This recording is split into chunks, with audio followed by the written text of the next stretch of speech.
Ang sarap ng simoy ng hangin. Parang pasok na, mga kaparmas. Isa ulit, napakagandang umaga sa inyong lahat. Napakaganda ng sinag ng araw. Siguradong napakainit ka naman. Sa inyong lugar ba, mga kaparmers, umuulan ba? Dito siguro mga 2 months na. Grabe. Kaya nga ang ginagawa ko, nagtatambak pala ako ng lupa. Once na umulan, dyan ko na yan wawasakin at pipinuhin yung lupa dahil ngayon napakatigas. Grabe. Oops! Ito, matitigas ang ulo nito ng mga babae na to. Para ito sa ating bantay. Tapansin para sa iyo.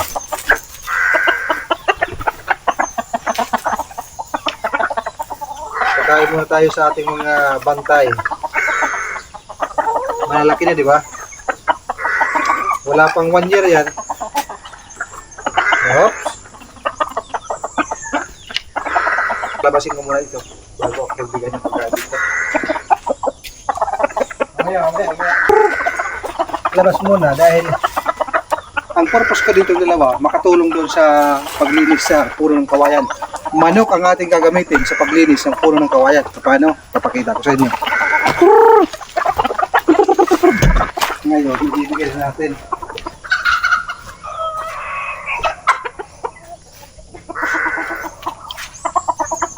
Buti pa itong aking aso, makakapag-breakfast na. Yung kanilang amo, wala pa. Doon tayo sa puno ng kawayan.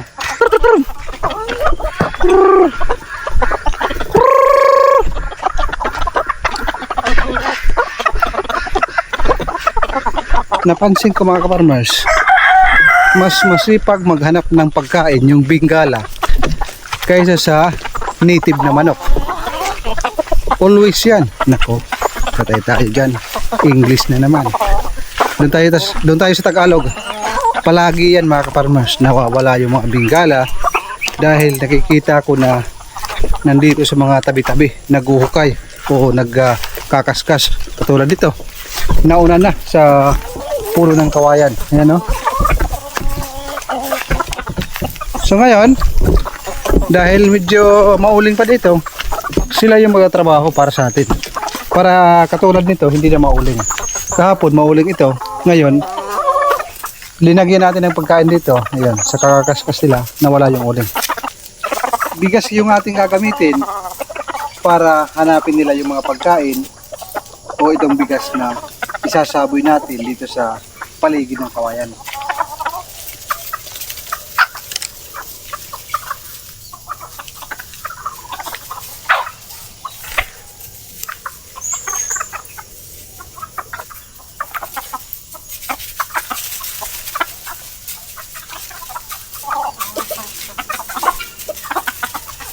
Dito pa, oh, hindi nasunog.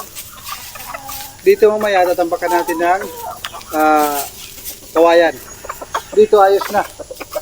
Wala na yung puno, natanggal na. Pero dito meron pa natira. Kunti na lang, mga farmers. Yan na lang yung ating tatanggalin.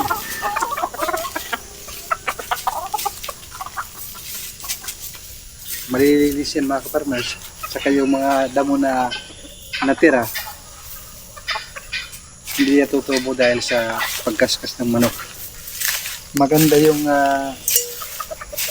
lugar na ito. Tulad na nga yung sinabi noong unang video. Sa una pa lang, medyo natatakot ho ako dito dahil ito yung pinakamasukal. Mayroong mga puno ng kahoy.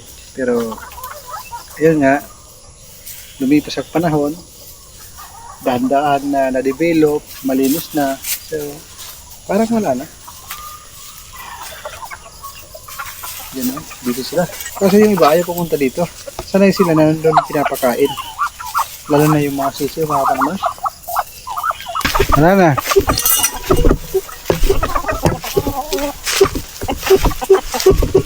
Kahit umaga, yan, pagbungad ng araw nandun. Alas 8, alas 9, alas 10, dito sobrang lilim. Paghapon naman doon sa kabila. Kaya maganda dito sa puno ng kawayan. Ganda oh, aliwalas. Ayan yung sinasabi ko na pagpuno ng niyog, napakatagal mawala yung apoy. Yan po yung mga luma na ugat. Dry na, dahan-dahan umuusok hanggang maubos po yan.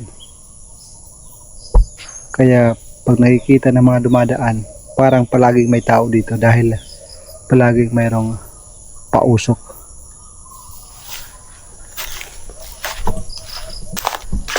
Dito sa ating puno ng mga saging, grabe, sa una mga kaparmas, ito po ay puro mga kugon, napakahirap linisin. Yung ating mga papaya oh, malalaki na yan, marami yan, paikot. Sa awa ng Diyos, dumami yung ating puno ng saging na saba. Yung kaibigan ni Mrs., yun po yung kumukuha. Sabi ng kaibigan ni Mrs., baka daw tibaglon. Sabi naman namin, wag mag-alala dahil yung saging na yan, hindi namin binibili. Kami mismo ang nag-harvest. Kasi mayroon kasi mga nagbebenta, hinahalo mga ka-farmers, yung tibaglon. Ang ibig sabihin ng tibaglon, yung may sakit na saging na hindi dapat ibibinta. Yung matigas na itim na yung loob ng saging.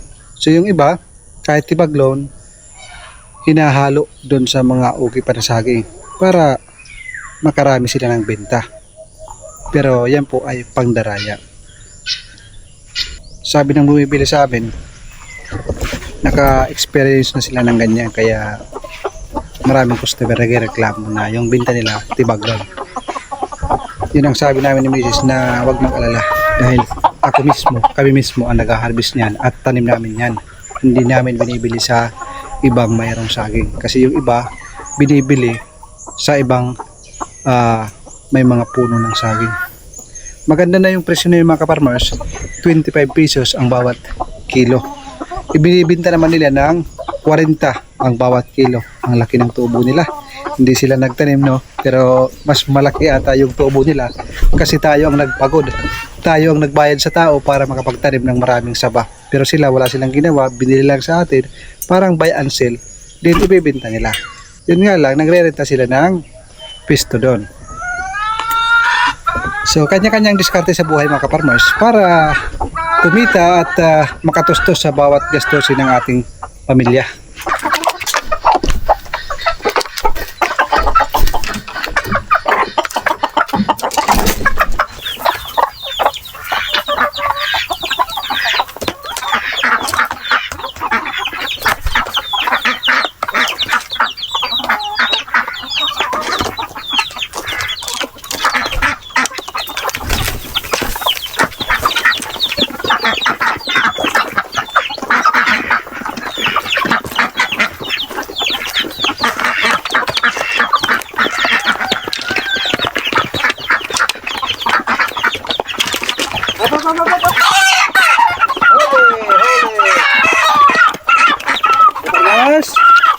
Gustong pumasok.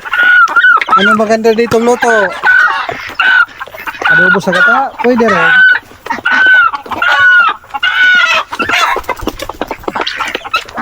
Mga pasaway mga farmers. Ito pa isa.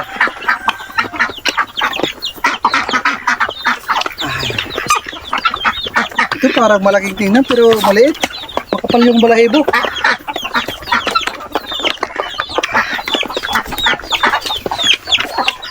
Kaya ko yan na pinapalabas, hindi naman yan mangingitlog kahit pakainin natin ng layer feeds. So pagkatapos nilang kumain, kahit buksan ko na yung pintuan, paglabas-pasok ko palaging tumatalon dito sa loob. Libre na sila makapasok dito, basta tapos na sila makapasok. Pero minsan may mga panahon nakakalusot, lalo na pag busy tayo, hinahayaan ko na lang. Ang kukulit ng ating mga native na manok. Kahapon ng mga alas 2, nag-harvest tayo ng itlog. Pero meron pa rin mga pahabol. Sa 2, 3, 4 pa yung nangitlog.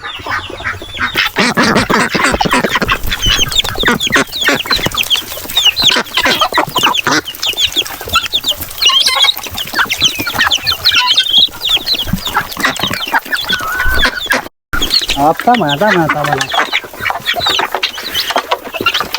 Bala kong mag-visit doon sa ating mga katabi na may mga alaga. Titingnan natin kung kaya ng oras. Para makita nyo na rin yung kanilang mga alaga, mga farmers.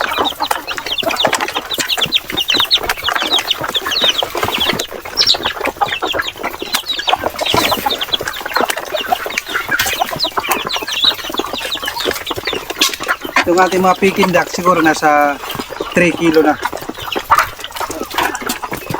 Lalaki nito. Pero yung pakpak, parang pakpak ng anghel na baby.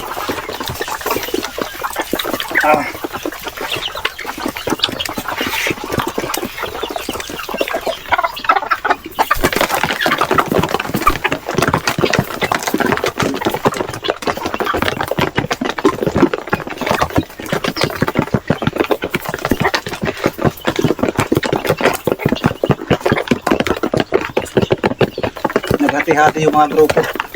Yung iba nasa puno ng kawayan, yung iba nandito.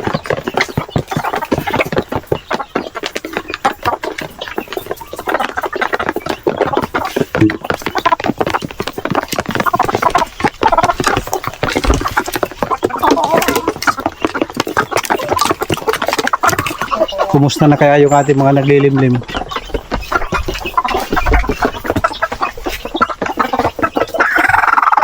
Ibig sabihin, naglilimlim na to dahil yung kanyang boses. Ang itlog nito ay 14, mga kaparmers.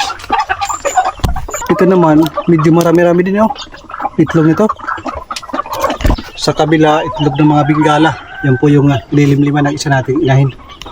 Doon naman sa kabila, iwan ko. Bakit kaya hindi nagiging sisiw? Matagal na panahon ito. Hindi ko lang maalala kung ilang months na. Hindi pa lumalabas yung sisiw, mga kaparmers.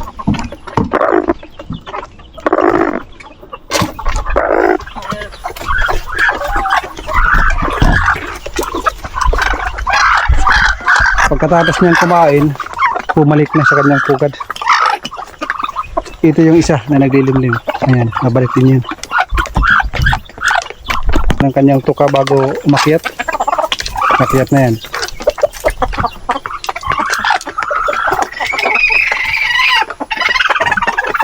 Itong papasok yan, hindi sa'yo yan. Gagalit yung isa.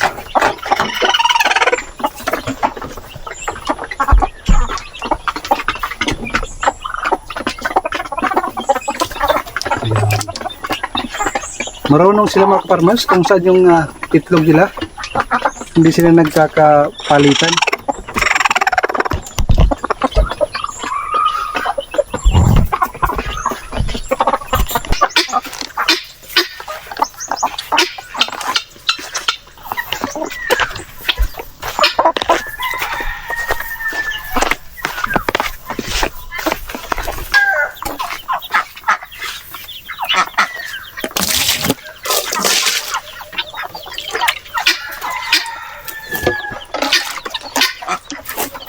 Ito yung aking i-share sa inyo. Gusto kong ibahagi sa inyo mga kaparmers. Napaka-effective. Huwag muna maingay dahil ito yung informasyon na mayroong silbi. Ito mga kaparmers. Kung nakikita nyo yung oregano, last day, nung nakaraang araw, gumamit tayo ng oregano.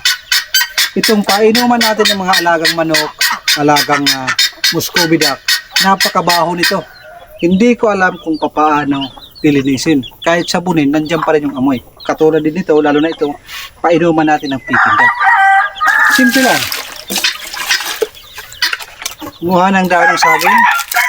Pero ang pinaka-importante talaga, itong dahon ng oregano. Kahit ganyan lang karami, wala yung amoy. Sinabon ko na mga kaparmers, kung ano-ano yung kinukuskus ko, pero yung amoy nandun pa rin. Pero pag nilagyan natin ng dahon ng oregano, kahit dahon na ng saging, ang ingay nito hindi lang mabahong amoy yung nawawala. Pati yung lagkit nawawala mga kaparmers. Kahit 2 dahon lang mga kaparmers, napaka-effective. Subok na. Yun po yung aking napansin. Magto 2 weeks na hindi ako gumagamit ng vitamins. Bawat palinis ko, gumagamit ako ng oregano. At pag nandyan na yung tubig, ginugustuhan ko naman ng dahon ng oregano. Ayan o, wala yung amoy niya. Mabisa mga kaparmers. Ibang klase pag oregano yung lumapat sa ating mga painuman, paliguan ng ating tikindak. Wala yung lagkit mga kaparmers. Ibig kong sabihin, nawala yung dulas. Alam niyo ba na kung painuman ng ating mga alaga, napakadulas. Para siyang may lumot, napakahirap tanggalin kahit sinasabon. Matagal. Natatanggal siya pero matagal. Pero dito sa dahon ng oregano, yan wala na siyang lagkit. Ganyan lang kasimple mga kaparmers. Wala nang amoy. Banlaw ng konti.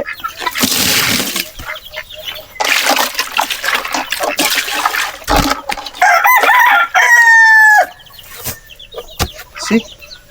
Linis oh. Wala yung lagkit, wala yung dulas. Malalaman nyo naman kasi hindi tutunog yan pag madulas. Oh. Masapnot. Iwan ko sa Tagalog yan. Basta sa amin dito masapnot. Hindi madulas. Ang ingay ah.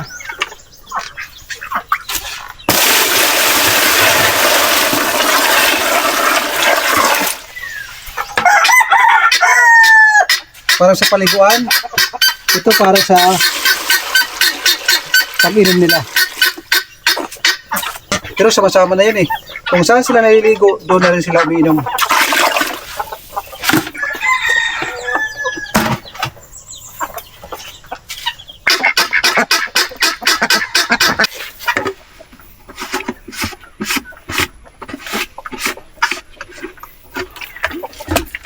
Mabango yung tubig mga kaparmers pag palaging may oregano.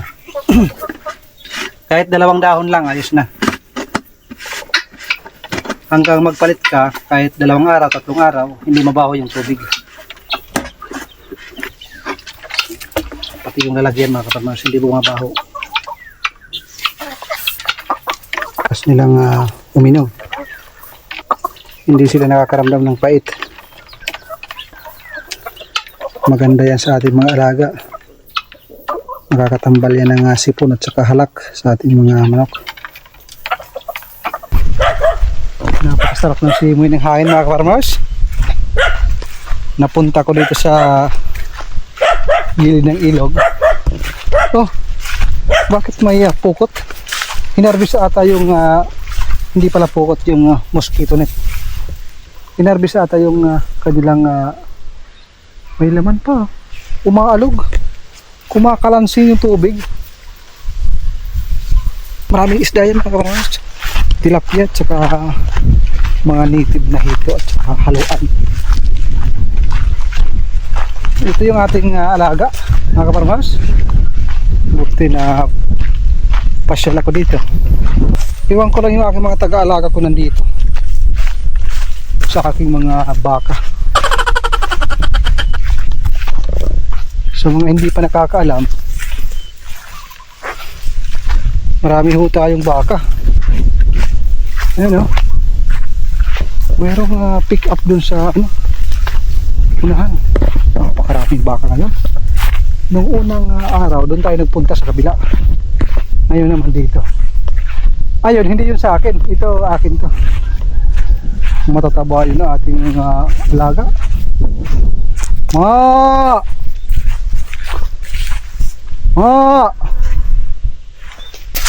Ito si Paloma. Ayan si Paloma. Ayan si Palomo. Huwag kang mangangagat. Mainit na. Baka nakatulog yung aking tagabantay.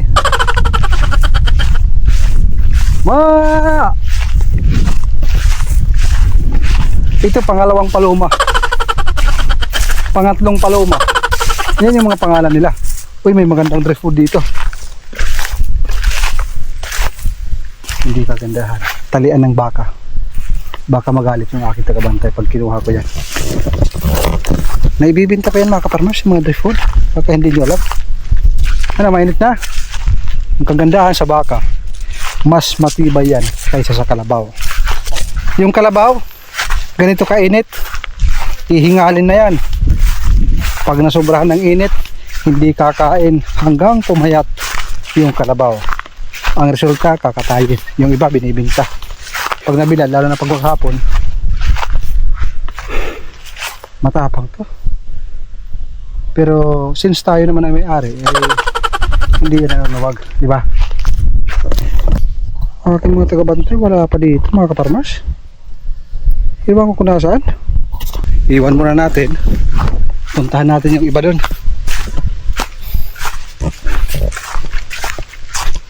Ang ganda ng view dito mga kaparmers. Kaso nga lang, mainit. Ayan o, kita mo yan yung bundok. Pero hindi gaanong makita. May mga panahon na grabe. Sobrang tingkad. Asul na asul.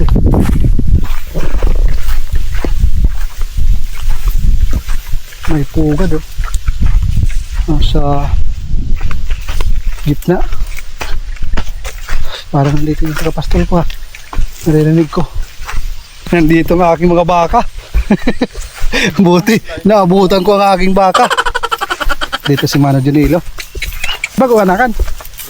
Pero yung baka, imo itong kataran? Hindi, amo lang yung takon. Huna kayo mo dito. Amo itong patong kong dayon. Maamo na itong kadamo. Kadam. Mag-uulat, binahit-bahit. Parang lalaki. Tanay, makarihan niya ako. Mawali ka na? Oo. Sakay nila? Karabaw. Ha? Oo, pasakay na kalaunta. Sige. Nandun si Manok Junilo, yung kapitbahay natin doon sa may Triangle House. Yun yung ating naradaanan bago pumasok sa Triangle House. Ang ganda ng kangkong dito. Nandun yung iba nating baka pero hindi natin na pupuntahan dahil malayo. Masyadong masukal, matalim yung mga talahib. Kaba ng kangkong, kaso maliit lang. Alanganin kumbaga. Uwi na ako mga kaparmers. Maabutan ko si Mano Junilo. Gusto ko sanang bumili ng kanyang lansones. Napakaraming lansones niya. Yung mga native na puno mga kaparmers.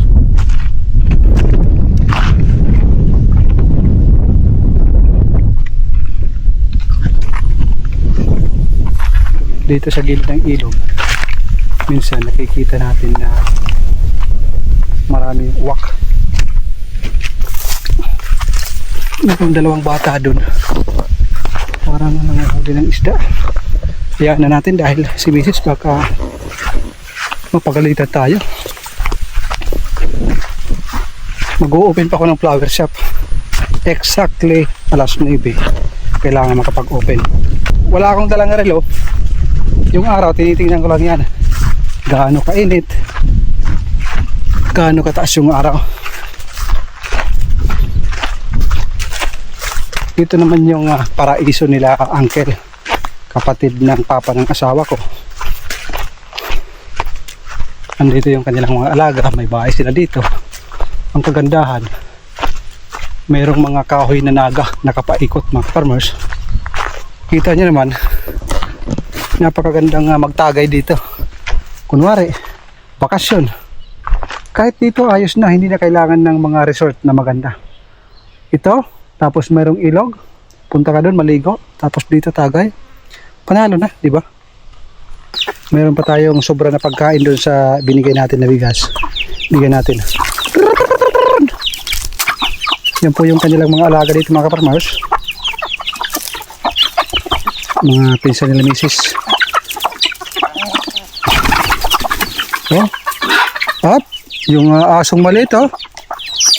Huwag mong kakainin. Huwag ka magpa-practice na kumain ng sisiw.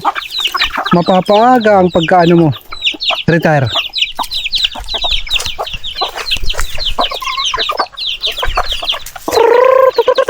Mayroong mga Muscovy duck to. Iwan ko nasaan. So, pumupunta ako dati dito. Nandito yung Muscovy duck at saka itik. Baka nasa galaan. Maganda yung lahi ng kanilang mga manok, mga kaparmers. Malaki. May mga sisiw nga, oh. Col, pinakain kayo manok mo, ha? Ang hirap nito pag namatay lahat. Sabihin na nilagyan ko ng poison. Bira lang, mga kaparmers. Nagpaalam na ako nung nakaraan araw kay Kuya Niknik. Sabi ko, punta ka doon. Swerte sila, mga kaparmers, dahil mayroon sila solar. Yung solar na yan sa barangay ho yan, street. Yung kalsada kasi na yan papunta doon sa barangay po yan. Nilagyan ng solar dito sa harapan ng bahay. Ito po yung magandang itanim sa ating mga farm. Kung gusto natin yung malilim, kung tawagin ho ito ay buro bilanghoy sa amin. Hindi siya yung typical na bilanghoy. Ito po ay isang uri ng kahoy na parang kahawig ng bilanghoy. Kita nyo naman yung kanyang dahon. Lumalaki ho ito, tapos dumadami yung dahon. Maganda. Magandang pang sunshade. Wala na. Marami pa tayong stock.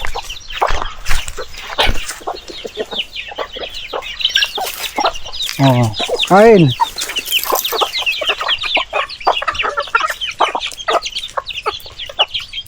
Maganda yung kanilang pwesto, mga kapartners, dahil merong fish pan malapit sa ilog. Tubig, wala akong problema. Magtanim ka ng asola. Yung fish pan na yan, malapit lang sa bahay.